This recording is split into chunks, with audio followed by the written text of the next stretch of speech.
Hello hi welcome back to be a mom family. आज की इस वीडियो में मैं आपसे अपना एक्सपीरियंस शेयर करूंगी। जब मेरे बेबी का बर्थ हुआ था और उसको जॉइंडिस हो गया था, यानी कि उसको जब पीलिया हुआ था, तो हमने क्या क्या उसके ऊपर अप्लाई किया था, हमारे डॉक्टर ने हमें क्या सजेस्ट किया था, कौन सी उसकी मेडिसिन उसको रिकमेंड की थी, साथ में उसका जो रिपोर्ट्स उसकी हमने कितनी बार कराई थी और उन रिपोर्ट्स में जो है उसका ब्लिवेरिन कितना रहा था, और अगर प्रॉब्लम बहुत ज़्यादा बढ़ जाती है तो उस केस में आपको क्या करना होता है। इन सारे टॉपिक्स को आज मैं इस वीडियो में कवर करने वाली हूँ। होप ये वीडियो बहुत इंफॉर्मेटिव होने वाली है, खासकर न्यू पेरेंट्स के लिए। सो आइए वीडियो को स्टार्ट करते हैं। तो सबसे पहले हम लोग बात कर लेते हैं जो बेबी की रिपोर्ट्स हुई थी उसके बारे में।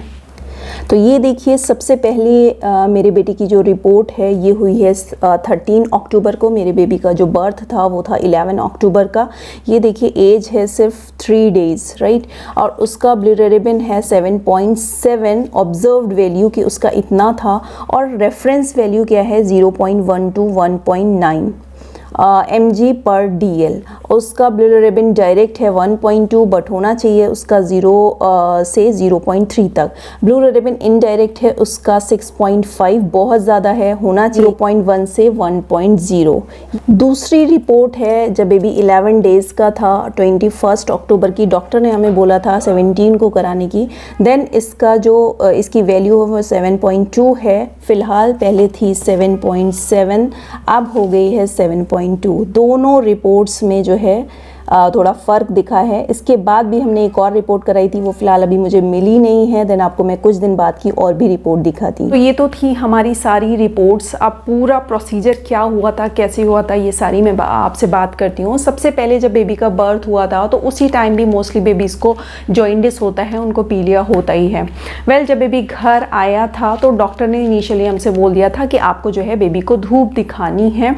आफ्टर दैट 2 से 3 दिन के बाद जब मैंने बेबी की आइज़ को चेक किया, उसको देखा, उसका टमी को चेक किया, इस तरीके से बेबी की टमी को मैंने चेक किया, तो देखा कि वो येलोइश दिख रहा है, उसकी आइज़ येलो दिख रही है। तो इमीडिएटली हम डॉक्टर के पास गए, उसका जो है फिर टेस्ट हुआ। वहाँ पे उसकी जो रिपोर्ट में 7.6 जो मैंने आपको दिखाया था वो ब्लूबेरिन उसका रहा, जो कि ऑब्जर्व्ड वैल्यू से कहीं ज़्यादा था।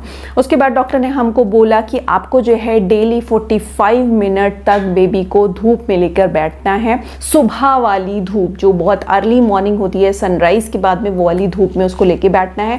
उस वक्त विंटर का टाइम था, तो डॉक्टर ने हमें सजेस्ट किया था कि आप सबसे पहले बेबी को धूप में लेके जाइए। थोड़ा सा जब वो गर्म हो जाए, उसमें गर्माहट आ जाए, तो धीरे धीरे जो है उसके पहले आप उसका बॉटम निकालिए, उसके बाद उसकी शर्ट निकालिए, उसके बाद उसको पूरा जो है वो अनकवर कर दीजिए। उसके ऊपर कोई भी कपड़ा नहीं होना चाहिए, लेकिन ध्यान रहे कि हवा ना चल रही हो, क्योंकि बच्चे को सर्दी लग सकती है।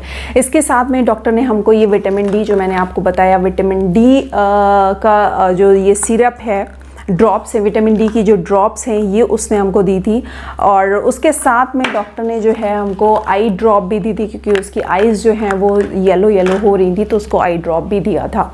वेल, उस कॉन्टीन्यूस ये सारी चीज़ें हमने की थी। करने के बाद जो है कुछ दिन के बाद उसकी फिर से एक रिपोर्ट हुई, तो उसमें ब्लूबेरिन उसका कम था। मुझे याद है कि हमने 3 टाइम्स रिपोर्ट कराई थी। वेल, मेरे पास 2 ही अवेलेबल थी, तो वो मैंने आपको शो की हैं। ये सारी चीज़ें करने के साथ साथ हम फिर डॉक्टर के पास गए। हमने डॉक्टर से बोला क्या डॉक्टर अब और नीड है बेबी को लाइक उसका टेस्ट कराने के लिए। डॉक्टर ने हमसे बोला कि नहीं, अभी फ़िलहाल कोई नीड नहीं है, ही इज़ फाइन। सो फिर भी हम उसको कुछ दिन तक और हमने उसको धूप में रखा रहा, और साथ में हम उसको विटामिन डी देते रहे, और बेबी का जो जॉइंडिस था वो ख़त्म हो गया। लेकिन प्रॉब्लम तब आती है जब सीवियरिटी बढ़ जाती है, बच्चों का ब्लूबेरिन बहुत ज़्यादा बढ़ जाता है। उस केस में जो है बेबीज़ को एडमिट कराना पड़ता है, कुछ रेस के थ्रू उसका ट्रीटमेंट किया जाता है, लाइट के थ्रू। वेल, इस टॉपिक पे मैं डिटेल में नहीं जाऊँगी, क्योंकि ऑलरेडी मैंने इस टॉपिक पे वीडियो कर रखी है। उसका लिंक आपको डिस्क्रिप्शन बॉक्स में, आई बटन पे मिल जाएगा, या फिर आप प्लेलिस्ट चाइल्ड की चेक कर लीजिए, वहाँ पे मिल जाएगा। और सारी चीज़ें आपको डिटेल में मिल जाएंगी। So friends, hope video informative रही होगी। अगर रही हो तो प्लीज़ लाइक और शेयर करना बिल्कुल भी मत भूलें। साथ में अगर आप इस चैनल पे नए हैं तो सब्सक्राइब बटन के साथ साथ बेल आइकन ज़रूर हिट करें, ताकि कोई भी वीडियो चाइल्ड केयर से रिलेटेड आपकी मिस ना हो। Then be healthy, be safe, have a good day, bye bye. अपना बहुत ख्याल रखें। Thanks watching be a mom channel. Bye bye.